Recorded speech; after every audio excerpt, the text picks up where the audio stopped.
বিশ্বের সবচেয়ে উঁচু ভবন ও সংযুক্ত আরব আমিরাতের গর্ব বুর্জ আল খলিফার গা ঘেঁষে উড়ে যাচ্ছে একটি বিমান। সম্প্রতি এমন একটি ভিডিও ভাইরাল হয়েছে সামাজিক মাধ্যমে, যেখানে দেখা যায় 828 মিটার উঁচু দুবাইয়ের এই বিলাসবহুল ভবনটির খুব কাছ দিয়ে উড়ে যাচ্ছে বিশাল আকৃতির একটি বিমান।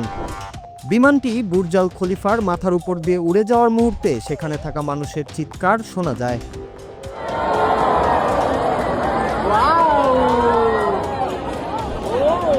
ভিডিওটি অনলাইনে ছড়িয়ে পড়লে নেটিজেনদের মাঝে তৈরি হয় এক নতুন উৎকণ্ঠা, কারণ গত কয়েকদিন ধরেই মধ্যপ্রাচ্যে যে যুদ্ধাবস্থা চলছে সেটির সাথে এটিকে জুড়ে অনেক গুজবও ছড়ানো হচ্ছে। আর স্বাভাবিকভাবেই এ অবস্থায় ওই ভিডিওটি নিয়ে নেটিজেনদের মাঝে তৈরি হয়েছে নানা জল্পনা কল্পনা। তবে কি আক্রমণের মুখে পড়েছে বুর্জ খলিফা? এমন প্রশ্নে যেন মুখর নেট দুনিয়া।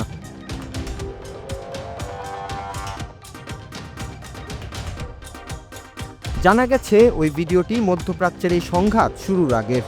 ভিডিওটি ধারণ করা হয়েছিল গত 21 ফেব্রুয়ারি। আর বুর্জ খলিফার কাছ দিয়ে বিমানের বিপজ্জনকভাবে উড়ে যাওয়ার পুরো বিষয়টি হয়েছে দৃষ্টিভ্রমের জন্য।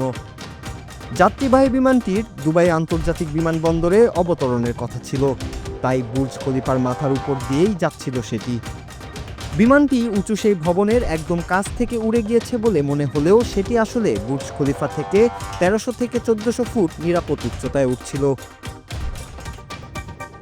এখন প্রশ্ন দাঁড়াতে পারে, ভিডিওতে এমন কেন দেখাচ্ছিল?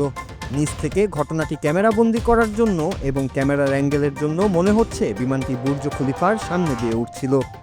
ভিডিওটি ধারণ করার সময় ফোনটি একটু কোণ করে ধরার জন্যই এমনটা হয়েছে।